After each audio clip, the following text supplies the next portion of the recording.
Hey everyone, Tony here, JP Wisco back with another video for you. So today I just want to do a quick little video, show you guys some odds and ends, random stuff, so let's get into it. First up I got this Albert Pujols from Upper Deck, and this is from 2006 Upper Deck, or at least Upper Deck something or other. This card's numbered to 1799, I believe. You know, back when the numbered parallels were a little more novel, they kind of got away with numbering them to higher numbers. I don't know, nowadays, unless it's a gold, Topps gold or something, you can't really get away with numbering them that high. Let's see, I got this 2019 Bowman Top 100 Prospects, Franco. So this is a pretty standard staple insert in Bowman, I believe. Not that I really buy Bowman anymore because it's too expensive. And I don't know if this is the like the MLB Pipeline Top 100 or Baseball America or what. It's probably Pipeline maybe. Anyway, nice, cool Wander Franco from, I believe, the first year he started having cards.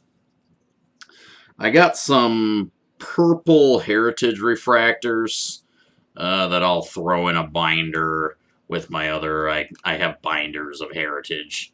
They're not complete sets or anything like that, and I should say I'm not even like working on complete sets. I like buying Heritage every year and then just kind of throwing what I get in a binder. And if I find some other goodies, you know, at my LCS or something like that, I'll just pick them up to kind of add to my binder. So here's a nice Ozzy Albies. And I got Mookie Betts. And congratulations on 3,000 hits, Miguel Cabrera.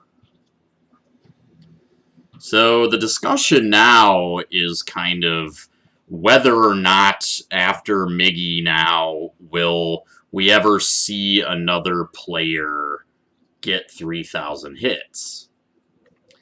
I think we will, but I can see the argument for you really need a certain kind of profile to be a 3,000 hits guy now, right? And I mean, guys like Juan Soto and Mike Trout, who are spectacular hitters, but they walk a lot. So, right. So there's this idea that maybe none of those guys will even get to 3,000 hits. So it's an interesting thing to think about.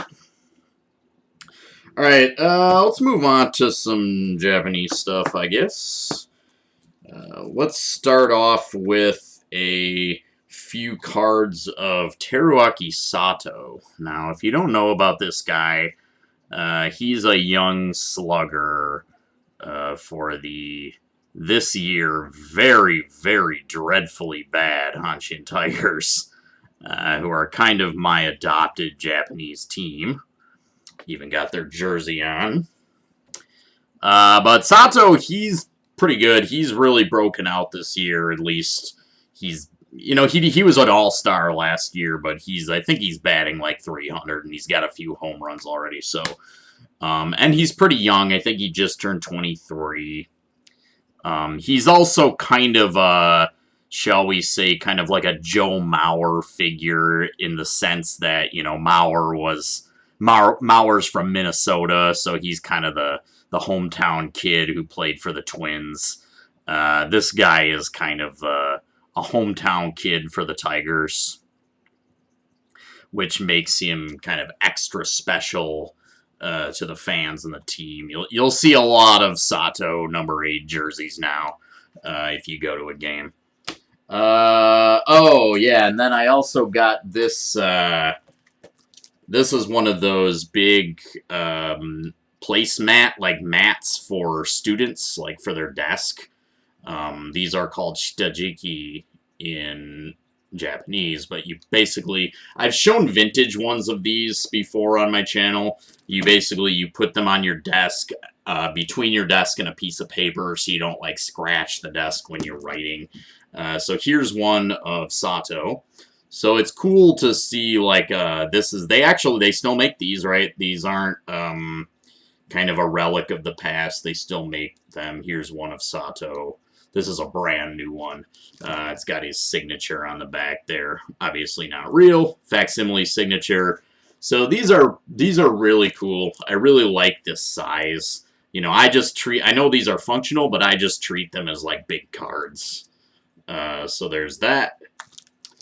And let's see here. I got Seiya Suzuki, who is tearing it up so far in his first year in the major leagues. I got his 2021 Topps MPB card.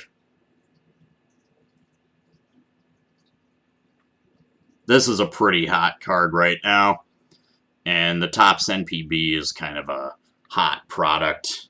I get the sense because it's got Seiya Suzuki and Teruaki Sato in it. So, let's see here. I got this. Since I collect these and I show them on my channel, anytime I see, you know, a player I like on Number Magazine, I pick it up off the stands, you know, the newsstands. So this is I believe at this point, still the latest issue. It's got Ichiro on it. And it has a few articles in it talking about Ichiro's, you know, post-retirement career of teaching, you know, high school students or school kids. And then it also has some other articles about players, sort of what Ichiro taught them. So it's all kind of, the theme of this issue is kind of like, you know, Ichiro as the Yoda figure in his post-playing career. So, alrighty, what else we got here? Oh, yeah, last thing. So I was actually gifted this actually a while ago, but I don't think I've ever shown it on my channel. So I have this little booklet thing. Well, it's not really a booklet. It's like kind of a, I don't know what you'd call this, a display piece. But this is commemorating the Yomiuri Giants 2000 Japan Series Championship. Of course, you might recognize this individual here. Of course, that's Shigeo Nagashima as the manager at the time. And Hideki Matsui is right here. This card right here, so this is a little card. And this is actually a telephone card. So this is quite a blast from the past, right? This is a telephone card that you could just use as a phone card back in the day. And it also came with this little insert. So this is a Hideki Matsui little separate holder. And that's also a phone card in there. And then on the back here. So it's got some stats and a little phone card that you could use. And then one more little, this one was just kind of loose. So here's another telephone card with Matsui on it. And just the back is just boring. It's just, yeah, telling you the instructions and things like that. So. Alright guys, well that's all I've got for you today. As always, thanks for watching. Peace. Oh, and remember, contest. You can still enter. May 30th. No, gosh, April 30th. Alright, see you.